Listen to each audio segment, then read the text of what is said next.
The unexpected discovery.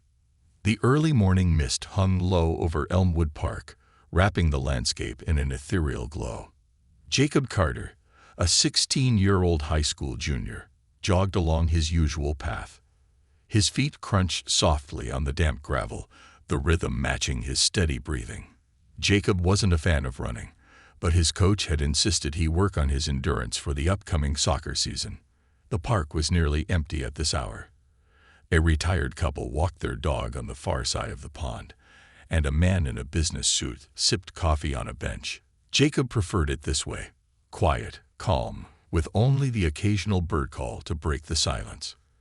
As he rounded a bend near the old willow tree, Jacob's footfalls slowed. He heard something faint, almost drowned out by the rustle of leaves in the breeze, a soft whimper. Jacob stopped, his breath clouding in the crisp morning air. He tilted his head, straining to listen. The sound came again, clearer this time. A tiny, plaintive cry. It wasn't a bird or a stray animal. It sounded like. He turned toward the source, stepping off the path and into the tall grass. The sound grew louder as he approached the base of the willow. There, beneath the cascading branches, was a bundle of blankets. Jacob's heart pounded as he crouched down, pulling back the top layer. Inside was a baby. Jacob's breath caught in his throat. The baby couldn't have been more than a few weeks old. Her face was scrunched up, her tiny fists waving weakly in the air. She let out another soft cry, her voice tremulous, but strong enough to tug at Jacob's heart. "Oh my God," Jacob whispered, his voice shaky. He knelt closer, instinctively checking her tiny body for injuries. She seemed unharmed, her pink cheeks flushed from the cold. Next to the bundle was a small bag containing a bottle of formula, a handwritten note, and a delicate bracelet. Jacob carefully unfolded the note, his hands trembling. "Her name is Lily. Please take care of her. I can't." The words were scrawled hastily, the ink smudged in places, as if written in tears. Jacob's mind raced. Who could have left her here? Why? The thought of anyone abandoning a baby sent a surge of anger and confusion through him, but he knew he had to focus. He shrugged off his jacket, carefully wrapping it around Lily to keep her warm. Her cries softened as she nuzzled into the makeshift cocoon. Jacob fumbled for his phone, dialing 911 with one hand while holding her securely with the other. 911. "What's your emergency?" "This is Jacob Carter," he said quickly, his voice unsteady. I found a baby in Elmwood Park near the willow tree. She's okay, but she needs help." The operator's voice was calm, steady. "Stay where you are, Jacob. Emergency services are on their way. Can you keep her warm?" "I've got her wrapped up in my jacket," Jacob replied, glancing around the park. The tranquility of the morning now felt eerie, like the world was holding its breath. "Good. Keep talking to her. Babies respond to soothing voices," the operator encouraged. Jacob shifted Lily in his arms, cradling her gently. "Hey there, little one," he murmured. "It's okay. Help is coming." Lily's eyes fluttered open, a deep blue that seemed to pierce through him. Her tiny fingers grasped the edge of the jacket, and for a moment, Jacob forgot the chill in the air or the weight of the situation.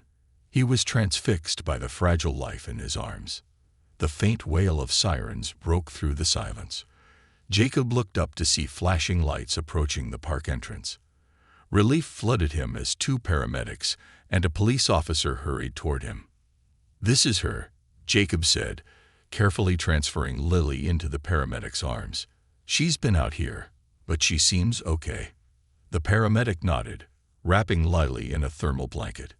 "She's lucky you found her when you did," she said, her tone kind but serious. "It's cold out here. Another hour, and it could have been dangerous." As the paramedics examined Lily, the police officer approached Jacob, her notebook in hand. "You did a good thing here, Jacob. Can you tell me exactly what happened?" Jacob recounted the morning's events, his voice steady despite the lingering shock. He handed over the note and bracelet, watching as the officer bagged them as evidence. "We'll need to investigate who left her here," the officer said, her expression somber. "But you probably saved her life." Jacob nodded numbly, his eyes drifting back to Lily as the paramedics prepared to take her to the hospital for a full checkup. He felt a strange ache as they carried her away, like a part of him was leaving too. The officer placed a hand on his shoulder. "If you hadn't been here this morning, Jacob, I don't want to think about what might have happened." As the ambulance pulled away, Jacob stood alone under the willow tree. The park was quiet again, but it felt different now. The stillness was heavy, filled with questions he couldn't answer. Who had left Lily here? And why? Jacob didn't know it yet, but this moment would change his life forever. A chain of questions. The house felt quiet that evening, but Jacob's mind was anything but. He sat at the kitchen table, staring at the delicate bracelet the officer had returned after documenting it. The silver links were thin, almost fragile, and the charm was a simple heart engraved with the name Lily. The name lingered in his thoughts. Lily, he whispered it under his breath, feeling an odd connection to the little girl he had cradled in his arms just hours earlier. "Jacob, honey, you've barely touched your dinner," his mom, Clara, said as she set down a glass of water. Her eyes were full of concern, darting between the untouched plate of spaghetti and the bracelet on the table. "I know today was a lot. Do you want to talk about it?" Jacob sighed and ran a hand through his tousled hair. I keep thinking about her. She was so small, Mom. I don't understand how anyone could just leave her like that." Clara pulled out a chair and sat across from him. She'd always been a pillar of support for Jacob, especially after his father passed away 2 years ago. "It's hard to imagine," she said softly. "But sometimes people feel trapped, desperate. Maybe whoever left her thought they were doing what was best." "That's the thing," Jacob said, picking up the bracelet. "They left this with her, and there was formula in the bag. It's like they cared. They just couldn't. I don't know. Keep her." Clara reached across the table and placed her hand over his. "You did something amazing today, Jacob. You gave that little girl a chance, and now it's up to the authorities to figure out the rest." Jacob nodded, but the ache in his chest didn't fade. He couldn't shake the memory of Lily's tiny hand gripping his jacket. The next day, Jacob couldn't focus at school. The rhythmic drone of his math teacher's lecture blurred into the background as his mind wandered. Every time he closed his eyes, he saw Lily's scrunched-up face and heard her faint cries. At lunch, his best friend, Noah, sat across from him, chewing on a slice of pizza. "Dude, you've been weird all day. What's going on?" Jacob hesitated, unsure how much to share. Finally, he leaned in and lowered his voice. "I found a baby yesterday. In the park." Noah nearly choked. "Wait, what? Like a human baby?" "Yeah," Jacob said, glancing around to make sure no one else was listening. "She was just there, wrapped in a blanket." "Holy." Noah started but caught himself. "What happened? Did you call the cops?"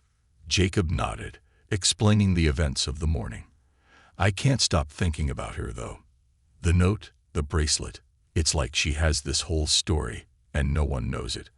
I want to find out who left her there." Noah frowned. "I get it, man, but isn't that, like, the police's job? You're just a kid. What can you even do?" Jacob didn't have an answer, but his resolve hardened. He couldn't explain why this mattered so much. It just did. That evening, Jacob pulled out his laptop and began searching for anything he could find about abandoned babies in the area. The internet was a flood of information, news stories, social media posts, even forums where people speculated about unsolved cases. He typed "Lily bracelet" into the search bar, hoping for a miracle. Nothing relevant came up. Next, he tried abandoned baby Elmwood Park, but again, the results were a mix of unrelated stories. Frustrated, Jacob leaned back in his chair. The answers weren't going to come easily, but he wasn't ready to give up. His phone buzzed on the desk, and he saw a message from Noah. "You're still thinking about that baby, aren't you?" Jacob typed back. "Yeah. I don't know why, but I feel like I have to do something." After a pause, another message came through. "Maybe you should talk to someone who knows more about this stuff, like a social worker or something." Jacob stared at the screen, considering the idea. It wasn't bad. Maybe they could give him more insight into what would happen to Lily now, or even who might have left her. The next day, Jacob convinced his mom to drive him to the local Department of Child and Family Services office. Clara was hesitant but agreed, sensing her son's determination. Inside, the waiting area was sterile and quiet, with posters about foster care and adoption lining the walls. A woman at the front desk greeted them warmly. "I'd like to speak with someone about a baby I found," Jacob said, unsure how to phrase it. The woman raised an eyebrow, but nodded. "One moment. Let me see who's available." After a few minutes, a kind-looking man in his 40s appeared. He introduced himself as Mr. Hall, a social worker. They were led to a small office where Jacob recounted the events at the park. "That's quite a story," Mr. Hall said, leaning back in his chair. "Lily is lucky you found her. Not everyone would have acted so quickly." "Do you know what's going to happen to her now?" Jacob asked. Mr. Hall nodded. "She's in emergency foster care while we investigate. The police are working to identify her parents, but it's not always straightforward. Cases like this can take time." "Do you think the person who left her cared about her?" Jacob hesitated. "They left formula, a note, this bracelet." Mr. Hall's expression softened. "It sounds like they did. Sometimes people leave clues, things they hope will connect their child to their past. It doesn't excuse what they did, but it shows they weren't acting out of malice." Jacob absorbed the information, his mind racing with possibilities. As they left the office, Clara put a hand on Jacob's shoulder. "You're really invested in this, aren't you?" "I just want to know she's okay," Jacob said quietly. "And I want to know why this happened."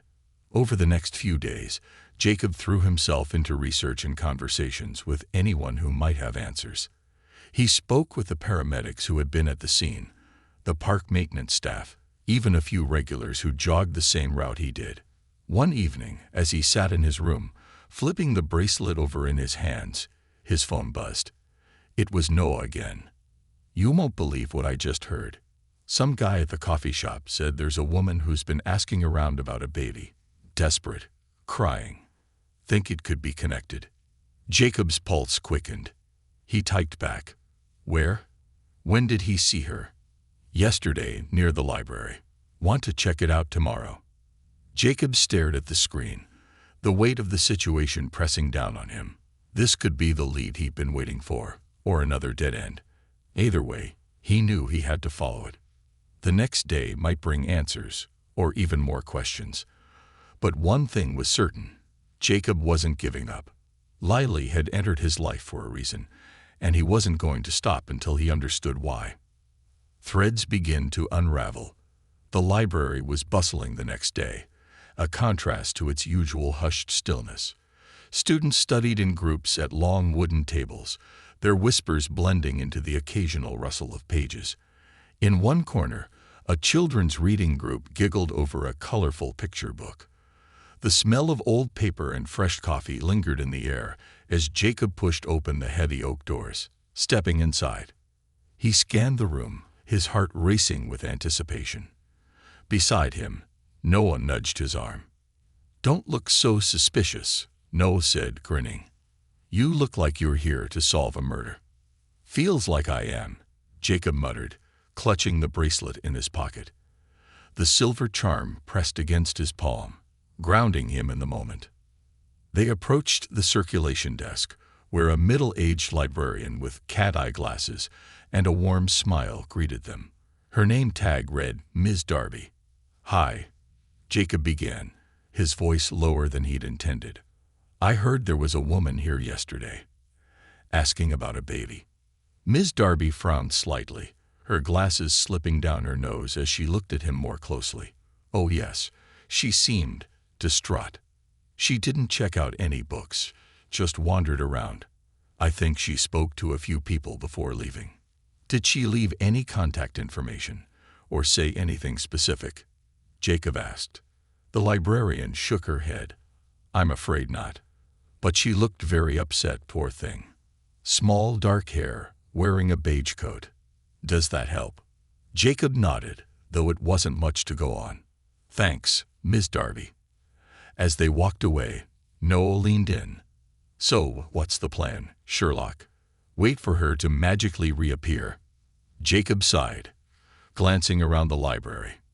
No, but maybe someone else saw her. Let's split up and ask around. Over the next hour, Jacob and Noah discreetly approached several patrons, asking if they'd seen or spoken to the woman. Most either hadn't noticed her or couldn't provide any useful details. Just as Jacob was beginning to lose hope, an elderly man in a tweed jacket perked up at the mention of the woman's description. She asked me if I'd seen a young man carrying a baby recently, he said, his voice gravelly but kind. She was shaking, like she'd been crying for hours. I didn't know what to tell her. Poor girl looked heartbroken. Jacob's heart skipped a beat. Did she say where she was going? The man shook his head. No, but she kept glancing at her phone, like she was waiting for a message or a call. I got the sense she didn't want to be found. Thanks, Jacob said, his mind racing. As they left the library, Jacob replayed the man's words in his mind. The description matched what he'd imagined. The dark hair, the crying. But it still didn't explain why she'd abandoned Lily. Noah glanced at him as they walked to their bikes. You're not gonna let this go, are you? Jacob shook his head. I can't. She's looking for Lily. That means something. She might be the one who left her, or she knows who did. So what now? Jacob hesitated, the weight of his next step pressing down on him. We wait. If she's looking for answers, she might show up at the park again. It's where this all started. That night, Jacob couldn't sleep.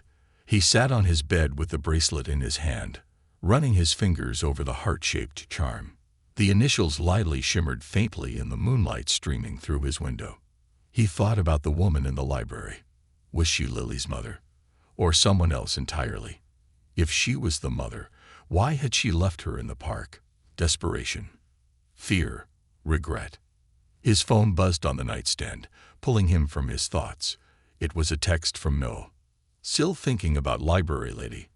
Jacob replied. Yeah, can't stop. After a moment, another text came through. Maybe the bracelet isn't just a clue. It's a message. Like she wanted Lily to have a connection to her, even if she couldn't stay. Jacob stared at the words, his grip tightening on the bracelet. Noah might be right. The bracelet wasn't just a random object. It was personal, meaningful. And it made Jacob even more determined to find the truth. The next morning, Jacob decided to take a walk through Elmwood Park, hoping to clear his head. The early autumn sun cast long shadows across the ground, and the air smelled faintly of damp earth and falling leaves. As he approached the willow tree, his heart sank. Someone was there, a woman, sitting on the ground with her knees drawn to her chest. She wore a beige coat, her dark hair falling around her face. Jacob froze, his breath catching in his throat. It had to be her. Before he could overthink it, he stepped closer, his sneakers crunching softly on the gravel path. The woman looked up, startled.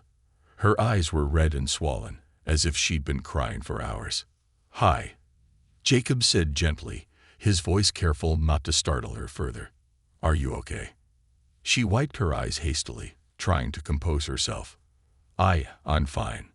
Jacob hesitated, then crouched down a few feet away, giving her space. You're the one who was at the library yesterday, right? Her eyes widened, fear flickering across her face. How do you know that? I've been looking for you, Jacob admitted. He pulled the bracelet from his pocket and held it out. I think this belongs to you, or someone you know. The woman's face crumpled as she stared at the bracelet. Tears spilled down her cheeks, and she covered her mouth with trembling hands. "Oh God," she whispered. "Lily." Jacob's chest tightened. "You're her mother, aren't you?" The woman nodded, her sobs growing louder. "I didn't know what else to do," she choked out. "I couldn't keep her safe. I thought, if I left her here, someone would find her. Someone who could give her what I can't." Jacob's mind reeled, but he stayed calm, his voice steady. "Why couldn't you keep her?" She hesitated, her hand shaking as she clutched the bracelet. "Her father, he's not a good man. I thought I could get away from him, but he has people everywhere. If he found out about Lily, I couldn't take that risk." Jacob's stomach turned.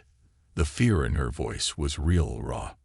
"I've been staying in shelters," she continued, her voice breaking, "moving every few days.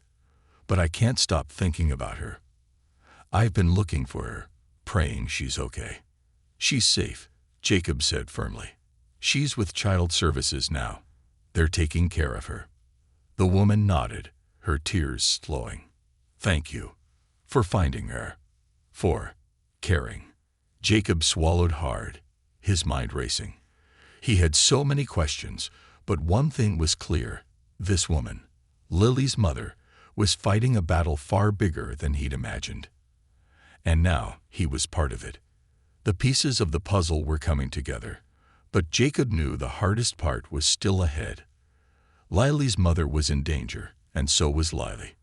If her father was as dangerous as she claimed, then finding safety wouldn't be easy. But Jacob wasn't backing down. Not now. Not ever. A desperate alliance.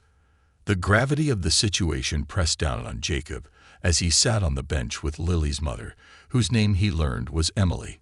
She was visibly shaking, and her face was pale despite the golden sunlight filtering through the willow's cascading branches.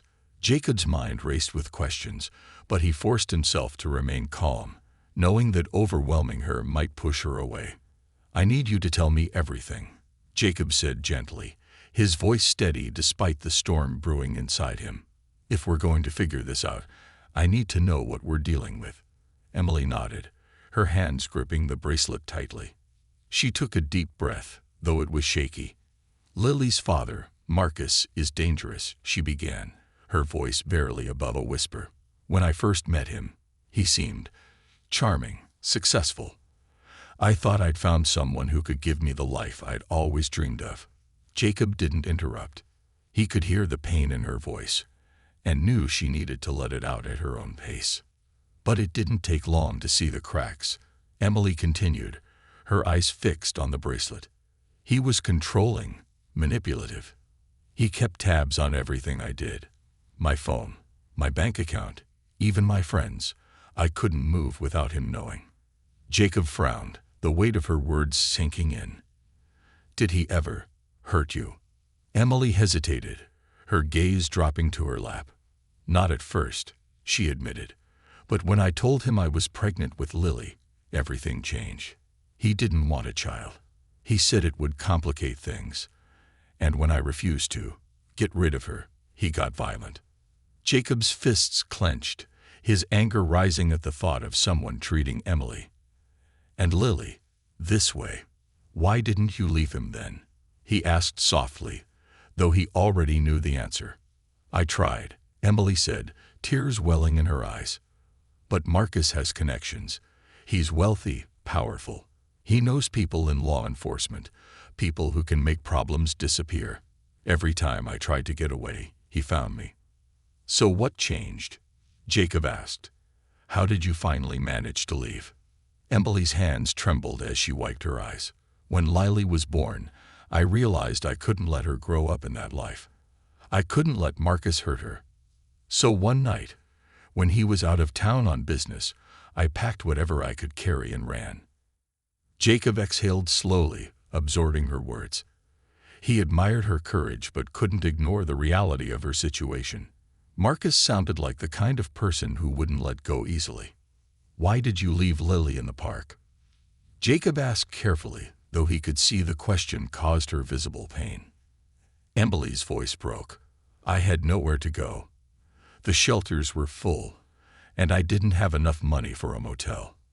I couldn't keep her safe on the streets, especially if Marcus found me. So I thought if I left her somewhere public, someone kind would find her and give her a better chance. Jacob nodded, his throat tight. He couldn't judge her, not after everything she'd been through. You did what you thought was best, he said quietly. But now we need to figure out what to do next. That evening, Jacob sat with Emily in his family's living room. Clara had immediately offered Emily a warm meal and a place to stay for the night, though the tension in the air was palpable. Jacob had filled his mother in on everything Emily had told him, and Clara's protective instincts were in full force. "We need to go to the police," Clara said firmly, setting a cup of tea in front of Emily. "If Marcus is as dangerous as you say, they need to know." Emily shook her head, panic flashing in her eyes. "The police won't help. Marcus has friends in high places. If they find out where I am, he'll come after me. After Lily." Clara exchanged a concerned glance with Jacob. "There has to be someone we can trust," she said. "Someone outside his influence." Jacob snapped his fingers. "Detective Hall. He's the one handling Lily's case. He seemed trustworthy when I spoke to him." Emily hesitated, her fear evident, but eventually nodded. "If you think he can help, I'll try. But we have to be careful." The next morning, Jacob called Detective Hall and explained the situation. The detective agreed to meet them at a small diner on the edge of town, away from prying eyes. Jacob, Clara, and Emily arrived early, choosing a booth in the back corner where they could see the entrance. Emily fidgeted with her cup of coffee, her anxiety palpable. When Detective Hall walked in, Jacob immediately felt a sense of relief. The man's calm demeanor and sharp eyes inspired confidence. He slid into the booth across from them, his notepad already out. "Emily," he began gently, "I understand you're afraid. But if we're going to protect you and Lily, I need you to be completely honest with me. Can you do that?" Emily nodded, her hands still trembling. Over the next hour, she recounted everything she'd told Jacob, adding more details about Marcus's connections and the threats she'd faced. Detective Hall listened intently, jotting down notes and asking clarifying questions. When she finished, he leaned back in his seat, his expression grave. "This is serious," he said, "but it's not hopeless. We have options." "What options?" Emily asked, her voice barely above a whisper. "First, we'll need to place you in protective custody," Hall explained. "We have safe houses where you and Lily can stay while we build a case against Marcus. But we'll need evidence, something concrete that ties him to criminal activity." Emily hesitated, then reached into her bag and pulled out a USB drive. "I have this," she said, sliding it across the table. "It's recordings, documents, things I've collected over the years. I don't know if it's enough, but it's all I have." Detective Hall picked up the drive, nodding. "This is a good start. I'll have our tech team analyze it immediately. In the meantime, I'll coordinate with Child Services to reunite you with Lily once we've secured the safe house." Emily's relief was palpable, though the weight of the situation still hung heavy in the air. "Thank you," she said, her voice trembling. "Thank you for believing me." The ride home was quiet, the tension finally beginning to ease. Jacob glanced at Emily in the rearview mirror, noting how she seemed lighter, as if sharing her story had lifted a burden she'd been carrying alone for far too long. When they arrived at the house, Clara turned to Emily. "You're safe here for now. We'll keep the doors locked, and Jacob will set up the extra bed in the guest room. Tomorrow, we'll meet with Child Services and take the next steps." Emily nodded, tears brimming in her eyes. "I don't know how to thank you," she said, her voice thick with emotion. "I've been running for so long. I didn't think anyone would help me." "You don't have to thank us," Clara said, her voice warm but firm. "We're not going to let anything happen to you or Lily." That night, as Jacob lay in bed, staring at the ceiling, he couldn't stop thinking about how much had changed in such a short time. Just a few days ago, he'd been an ordinary kid, worrying about soccer practice and homework. Now he was deeply entwined in a situation that felt larger than life. But despite the fear and uncertainty, he felt something else, too: purpose. For the first time, he felt like he was doing something that truly mattered, and he wasn't about to stop. As he drifted off to sleep, the faint image of Lily's tiny hand clutching his jacket stayed with him, a reminder of why he had to keep fighting. For her, for Emily, for the chance to turn their story into one of hope and safety. Tomorrow would bring new challenges, but Jacob was ready to face them. Together, they would find a way to keep Lily safe and bring Marcus to justice, a plan in motion. The next morning dawned bright and crisp, the autumn sun casting golden light across the neighborhood. Inside Jacob's house, however, the atmosphere was heavy with tension. Emily sat at the kitchen table, cradling a cup of coffee in her hands, while Clara prepared breakfast. Jacob leaned against the counter, his arms crossed, the weight of the situation pressing on him. Detective Hall called, Clara said, setting a plate of toast in front of Emily. He's arranged a meeting with Child Services this afternoon. They're reviewing Lily's case and coordinating her move into protective custody with you. Emily's grip on the coffee mug tightened. I can't believe I'll finally see her again, she whispered, her voice trembling with a mix of relief and anxiety. But what if Marcus finds us before we're safe? Jacob spoke up, his tone firm. We're not going to let that happen. Hall said the safe house is secure, and they'll move you there immediately after the meeting. Marcus won't even know where to look. Emily nodded, though her worry was evident. I hope you're right. As the afternoon approached, they drove to the Child Services office in silence. Emily sat in the back seat, fidgeting with the bracelet she'd taken back from Jacob, the charm turning over and over in her fingers. Jacob glanced at her in the rearview mirror, his chest tightening at the sight of her fear. Clara, sitting in the passenger seat, reached back to squeeze Emily's hand. We're here for you, Clara said softly. You're not alone in this. At the office, Detective Hall met them in the lobby. He was dressed in plain clothes, but his demeanor was all business.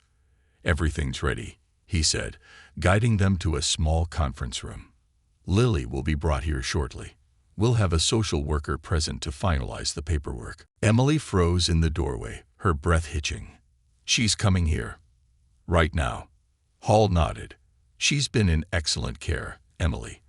I've checked in on her personally. She's healthy and happy. Tears welled in Emily's eyes, and Clara gently guided her to a seat at the table. Jacob stood by the door, his heart pounding as they waited. The minutes felt like hours. Finally, the door opened, and a social worker entered, carrying Lily in her arms. The baby was dressed in a soft pink onesie, her dark curls framing her tiny face. Her wide blue eyes blinked sleepily at the new faces in the room. Lily, Emily breathed, rising from her chair.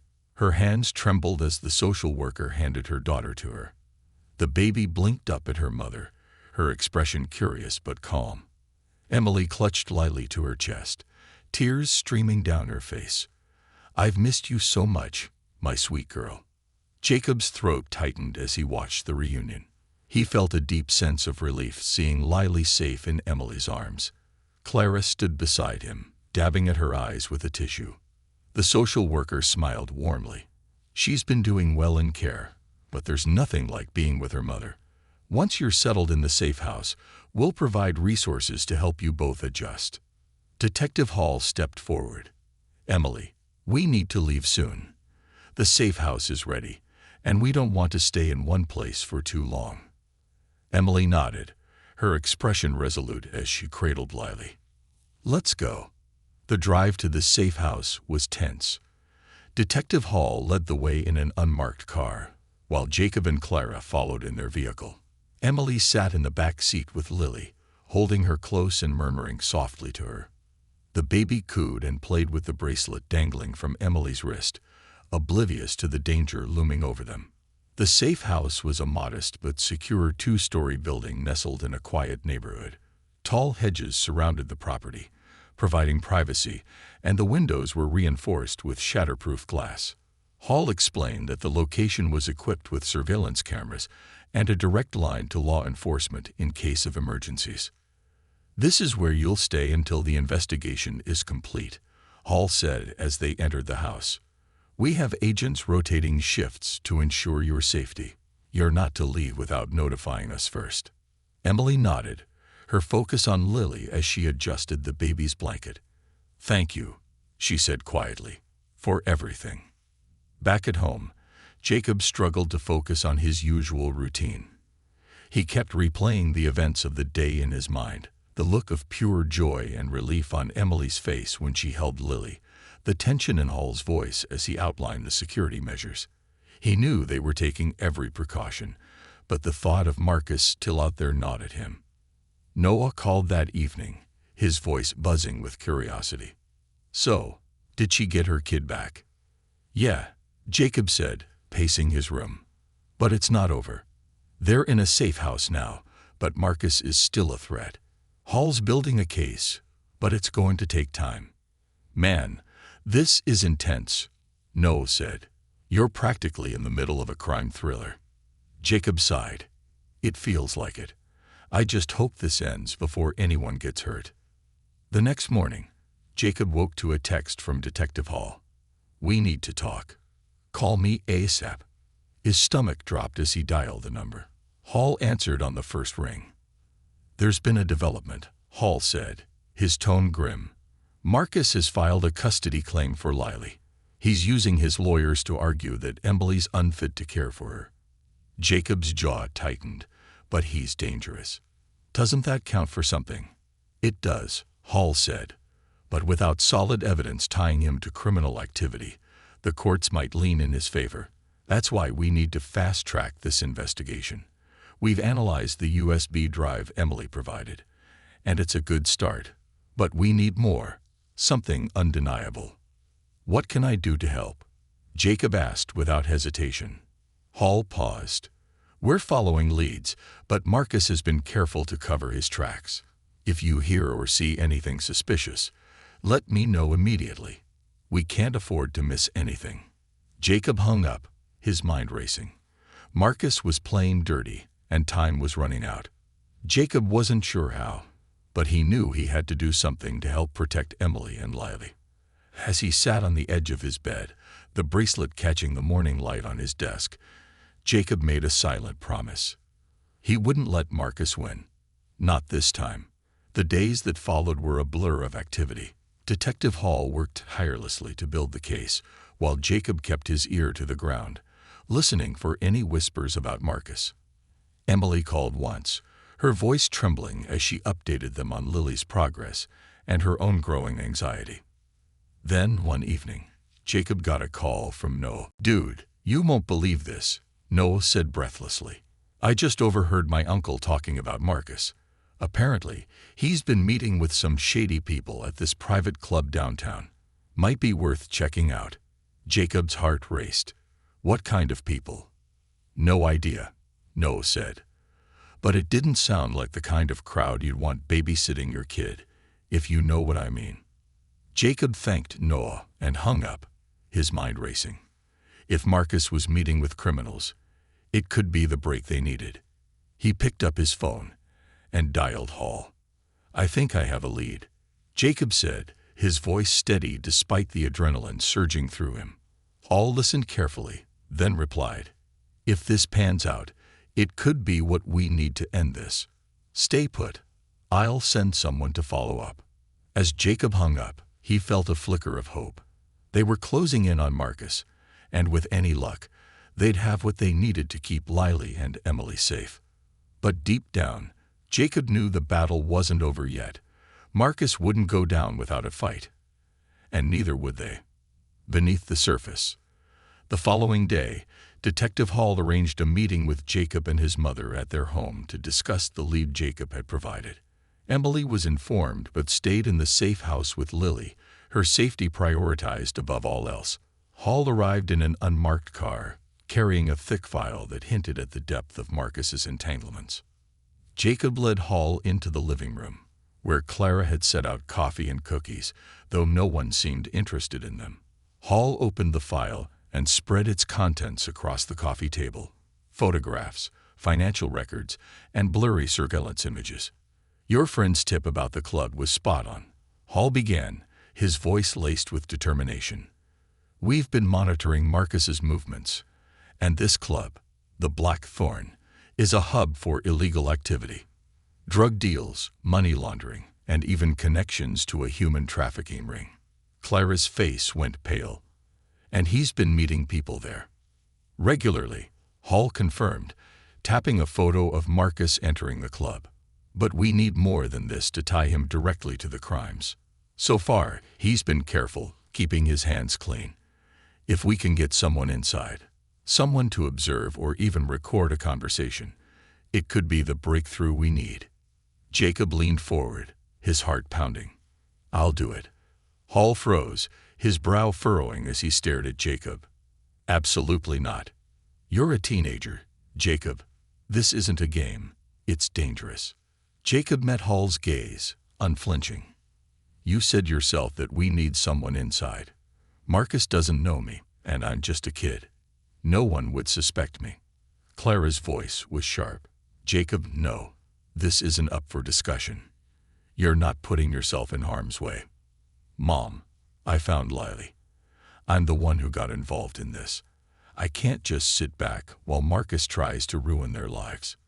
Jacob turned back to Hall, his expression resolute. I'll do whatever it takes. Hall sighed, rubbing the bridge of his nose. Even if I entertained this idea, we'd need a way to justify you being there. The club is private, membership only. I could deliver something, Jacob suggested. A package, a message, anything to get me inside. Clara's protests grew louder, but Hall held up a hand to calm her. Jacob, this is highly unorthodox and risky. I'd have to run it by my team and ensure we have backup ready to intervene at a moment's notice. Jacob nodded. Then do that. But I'm going in. The next few days were a whirlwind of preparation. Hall's team devised a plan to send Jacob into the Blackthorn as a delivery courier. He'd wear a discreet recording device, disguised as a button on his shirt, and carry an empty package meant to look like an important delivery. The goal was simple: gain entry, observe, and record anything that could incriminate Marcus. Despite Clara's vocal objections, Jacob remained steadfast. He spent hours reviewing the plan with Hall and his team, rehearsing what to say and how to react in different scenarios. Every step was calculated, every potential risk analyzed. On the night of the operation, Jacob stood in his room, staring at his reflection in the mirror. He wore dark jeans and a button-up shirt, the recording device barely noticeable. His heart raced, but his resolve never wavered. This wasn't about being brave. It was about doing what was right. The Blackthorn was nestled in a nondescript building on the edge of downtown, its entrance hidden behind a heavy iron door.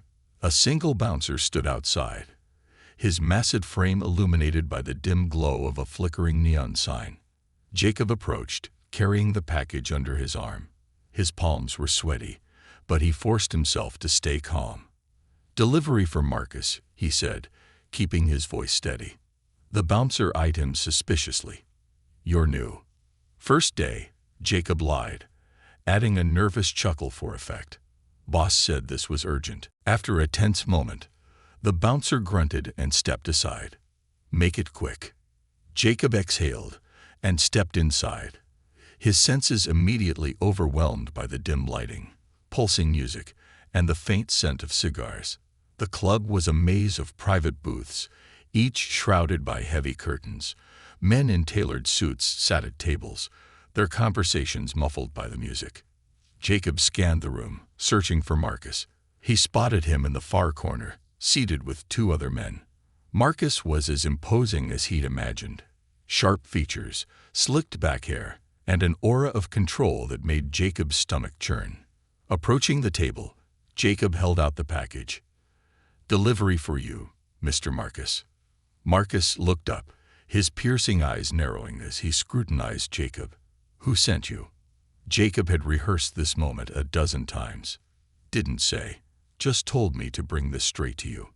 Marcus's gaze lingered for a moment before he gestured for Jacob to set the package down. As Marcus examined it, Jacob's eyes darted to the men at the table. One of them was flipping through a ledger filled with rows of numbers.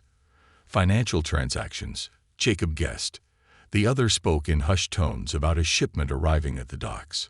Jacob's heart pounded as he tried to take in every detail, knowing the recording device would capture their words. He lingered, pretending to adjust the strap on his bag. "Anything else?" Marcus asked sharply, his eyes narrowing. "No, sir," Jacob said quickly. "That's all." "Then get out," Marcus growled, dismissing him with a wave. Jacob nodded and turned to leave, his legs feeling like lead as he made his way to the exit. Every step felt like a mile, his nerves screaming at him to run. But he forced himself to remain calm, knowing any sudden movement could draw suspicion. As he stepped outside, the cool night air hit him like a wave, and he exhaled deeply. He crossed the street, where Hall's unmarked car waited. The detective opened the door, his face a mix of relief and urgency. "Did you get anything?" Hall asked as Jacob climbed in. "I think so," Jacob said, pulling off the recording device. "They were talking about a shipment at the docks. Something big." Hall's eyes lit up. "Good work, Jacob. We'll review this right away." That night, Jacob lay in bed, his body exhausted but his mind racing. He'd done it. He'd gone into the lion's den and walked out unscathed. But as much as he wanted to feel proud, he couldn't shake the image of Marcus's piercing gaze. He knew this was far from over. Marcus wouldn't go down easily, and the danger was greater than ever. But for Emily and Lily, Jacob was willing to face whatever came next. He wasn't just fighting for their safety, he was fighting for justice, and he wouldn't stop until Marcus was brought to his knees. The cracks began to show. The following morning, Jacob woke to a phone call from Detective Hall. His voice was calm but carried a sense of urgency that immediately made Jacob sit up in bed. "We reviewed the recording," Hall began. "You got something big, Jacob. The conversation about the docks. They're moving contraband tonight. Drugs, counterfeit money, maybe more. We're organizing a raid." Jacob's pulse quickened. "Does this mean you can finally take Marcus down?" "We're close," Hall replied. "If we can intercept the shipment and tie him directly to it, it'll be the evidence we need to charge him. But this raid has to be airtight. One mistake, and Marcus will slip through our fingers." Jacob felt a surge of hope, but also a weight of responsibility. "What can I do to help?" "Stay out of it," Hall said firmly. "You've done enough. Let us handle this from here." Jacob spent the day on edge, replaying the events of the previous night and wondering how the raid would unfold.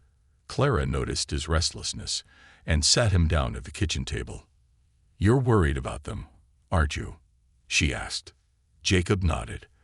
"I just want them to be safe. Marcus is dangerous, Mom. If this raid doesn't work..." Clara placed a reassuring hand on his. "Detective Hall knows what he's doing. You've done more than anyone could have expected. It's okay to step back now." Jacob nodded reluctantly, but the knot in his stomach didn't loosen. Meanwhile, at the safe house, Emily was unaware of the impending raid. She spent the day focused on Lily, who was beginning to show signs of recognizing her mother. Every coo and smile filled Emily with a mixture of joy and heartbreak. Joy that Lily was safe, heartbreak at the lingering threat of Marcus. That evening, Emily's phone buzzed. It was a call from an unknown number. She hesitated but answered. "Emily," a chillingly familiar voice said. It was Marcus. Her breath caught, and she instinctively clutched Lily closer. "How did you get this number?" Marcus chuckled, the sound sending a shiver down her spine. "You didn't think you could hide from me forever, did you? I always find what's mine." "I'm not yours," Emily spat, though her voice trembled. "And neither is Lily." There was a pause before Marcus spoke again, his tone menacing. "You're making a mistake, Emily. You think you're safe in that little hideout. You think those cops can protect you. They can't. No one can. The line went dead. Emily's hands shook as she called Detective Hall, her voice barely steady as she relayed the conversation. "Stay inside," Hall instructed. "We've got agents nearby. They'll monitor the area. And Emily, lock every door and window." As the night deepened, the raid began to take shape. Hall's team moved into position near the docks, their movements quiet and calculated.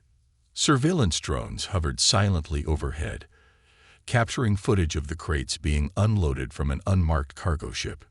Marcus arrived shortly after, flanked by 2 bodyguards.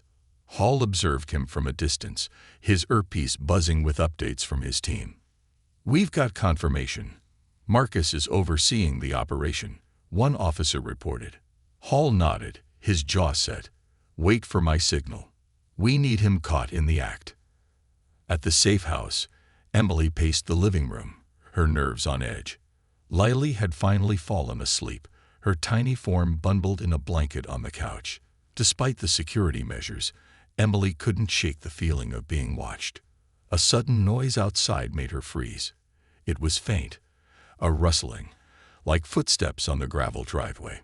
Her heart raced as she moved to the window, peering through the curtains.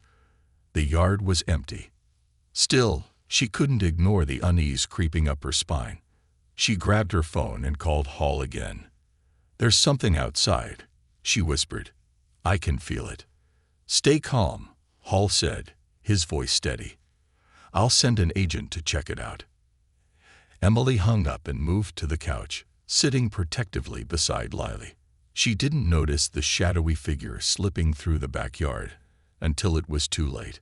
Back at the docks, Hall's team prepared to move in. Marcus was deep in conversation with his associates, gesturing toward a crate marked with a false shipping label. Hall's radio crackled. "All units in position," a voice said. "On my count," Hall replied. 3, 2. Before he could say 1, his phone buzzed in his pocket. He glanced at the screen. A call from Emily. Hall frowned and answered quickly. "Emily, what's wrong?" "They're here," Emily whispered, her voice laced with terror. "Someone's outside." Hall's blood ran cold. "Lock yourself in the safe room. Now." Emily grabbed Lily and rushed toward the basement, her heart pounding. She heard the front door creak open as she reached the bottom of the stairs. Someone was inside. At the docks, Hall made a snap decision. "Initiate the raid. I have to go." The team moved in, their weapons drawn, shouting commands as they stormed the operation. Chaos erupted as Marcus's men scrambled to resist, but Hall was already sprinting to his car, his mind on Emily and Lily. Emily huddled in the safe room, holding Lily close. She could hear footsteps overhead, heavy and deliberate. Whoever was in the house wasn't in a hurry. They were searching. Her phone buzzed again. It was Hall. "I'm on my way," he said. "Agents are en route. Stay quiet." Emily nodded, her breaths shallow. She pressed her hand against Lily's back, feeling the comforting rhythm of her daughter's tiny breaths.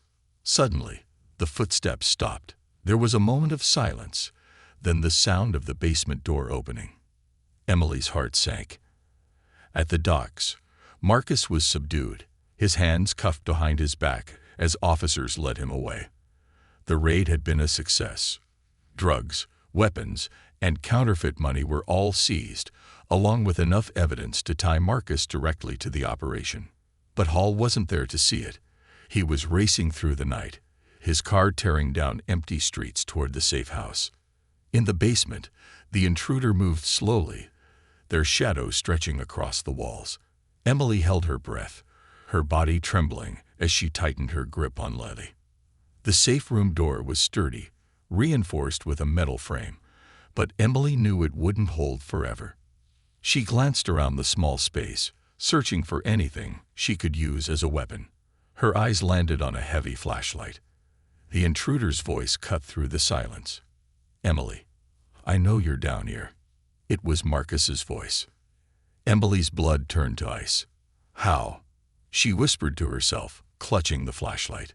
The doorknob rattled, then stilled. "You think you're clever," Marcus said, his tone mocking. "Running, hiding, but you can't keep her from me." The sound of splintering wood filled the air as Marcus began pounding on the door. Hall arrived minutes later, his car skidding to a stop in the driveway. He drew his weapon and signaled to the agents stationed nearby. Together, they approached the house, their movements swift and silent. Inside, Marcus was still hammering at the safe room door, his rage boiling over. Emily held her breath, praying the door would hold. The sound of footsteps upstairs made Marcus freeze. His head snapped up just as Hall's voice echoed through the house. "Marcus Shaw, put your hands where I can see them." Marcus snarled, his fury momentarily replaced by panic. He turned toward the basement stairs, but it was too late.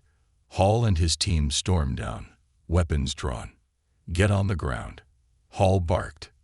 Marcus hesitated, his hands twitching at his sides. Then, with a growl, he lunged forward, but Hall was faster. A single precise movement, and Marcus was on the ground, his hands cuffed behind his back. Emily emerged from the safe room moments later, clutching Lily. Her eyes met Hall's, and for the first time in what felt like forever, she exhaled a shaky breath of relief. "It's over," Hall said, his voice steady. "You're safe now." Tears streamed down Emily's face as she hugged Lily tightly, her body shaking with both relief and exhaustion. Hall placed a reassuring hand on her shoulder. "It's over," he repeated. And this time, Emily believed him. The night had been long and harrowing, but as dawn broke, a sense of peace finally settled over them. Marcus Shaw was in custody, his empire in ruins, and Emily and Lily were safe. For good. A new beginning. The morning after Marcus's arrest, sunlight streamed through the windows of the safe house, casting warm golden rays across the living room. For the first time in weeks, the air felt lighter, free of the suffocating tension that had gripped Emily since she fled. Lily was fast asleep in her portable crib, her tiny chest rising and falling rhythmically. Emily sat on the couch, sipping tea, her mind still processing the whirlwind of the past few days. A knock at the door startled her. She froze for a moment before remembering Hall's promise that security would remain tight even after Marcus's arrest. When she opened the door, she found Hall standing there with Jacob and Clara. "Hope we're not intruding," Clara said warmly, holding a basket of muffins. "We thought you could use some company." Emily smiled, tears welling in her eyes as she stepped aside to let them in. "You're never intruding. Please, come in." Jacob glanced around the room, his eyes landing on Lily. She stirred slightly in her sleep, a soft coo escaping her lips. "She looks so peaceful," he said, his voice tinged with relief. Emily nodded, brushing a tear from her cheek. "She's safe now, thanks to all of you." Hall cleared his throat, stepping forward. "Emily, I wanted to let you know that Marcus is being held without bail. The evidence we collected at the docks, combined with your testimony and the USB drive, was more than enough to solidify the case against him. He won't be able to harm you or Lily ever again." Emily's breath hitched as a wave of emotion washed over her. She sank onto the couch, her hands trembling. "It's really over." Hall nodded. "It's over." Over the next week, life began to take on a new rhythm. Emily and Lily moved out of the safe house and into a small, cozy apartment in a quiet neighborhood. Clara and Jacob helped them settle in, bringing boxes of donated furniture and toys from the community. The neighbors, hearing Emily's story, rallied around her, offering babysitting services, groceries, and emotional support. One afternoon, as Jacob assembled a crib in Lily's new nursery, Emily entered with a tray of lemonade. She set it down on the dresser and leaned against the doorframe, watching Jacob work. "You've been amazing through all of this," she said, her voice soft. "I don't know how to thank you." Jacob looked up, a faint smile tugging at his lips. "You don't have to thank me. I couldn't walk away. Not after I found Lily. It felt like, I don't know, like I was meant to help." Emily nodded, her eyes glistening. "You've done more than help. You've given us a chance at a future." That future began to take shape as Emily worked with social services to secure resources for single mothers. She enrolled in a vocational training program for business administration, determined to build a stable life for herself and Lily. The program included childcare, and Lily quickly became the favorite among the daycare staff with her bright smile and cheerful giggles. One evening, Emily invited Clara and Jacob over for dinner to celebrate her first week of classes. The small apartment was filled with the aroma of roasted chicken and fresh bread. Lily sat in her high chair, banging a spoon against the tray and laughing at the clinking sound it made. "To new beginnings," Clara said, raising her glass of sparkling cider. "To family," Jacob added, glancing at Emily and Lily. Emily lifted her glass, her heart full. "To the people who never gave up on us." Months passed, and the scars of the past began to fade. Marcus's trial made headlines, with Emily's testimony serving as a key component in his conviction. The media painted him as the ruthless criminal he was, and Emily's bravery in coming forward earned her widespread admiration. Emily started volunteering at a local women's shelter, sharing her story with others who were escaping abusive situations. Her resilience inspired many, and she became a symbol of hope for those trying to rebuild their lives. Jacob, too, found a new purpose. Inspired by his experiences with Emily and Lily, he began working with child advocacy organizations, helping raise awareness about the foster care system and the challenges faced by vulnerable families. He started a blog where he shared stories of resilience and hope, quickly gaining a following. One sunny afternoon, as Jacob sat in the park reading under the shade of the old willow tree, he heard the familiar sound of Lily's giggles. He looked up to see Emily approaching with a stroller, her face lit with happiness. "Hey, stranger," Emily said, parking the stroller beside him. Lily was now a toddler, her curls bouncing as she reached out for Jacob. "Hey, you," Jacob said, lifting Lily into his arms. She squealed in delight, patting his face with her tiny hands. "I thought we'd find you here," Emily said, sitting on the grass beside him. "This park seems to be your favorite spot." Jacob grinned. "It's where everything started. Feels like it's part of our story now." Emily nodded, her expression thoughtful. "I've been thinking about that day a lot lately, if you hadn't been there." "Don't go there," Jacob interrupted gently. "What matters is that I was. And now you and Lily have the life you deserve." Emily smiled, her eyes shining with gratitude. "We do, and it's all thanks to you." As they sat together under the willow tree, Lily babbling happily between them, the weight of the past seemed distant, a memory that had shaped them but no longer defined them. The future was theirs to build, and together they were determined to make it brighter than they'd ever imagined.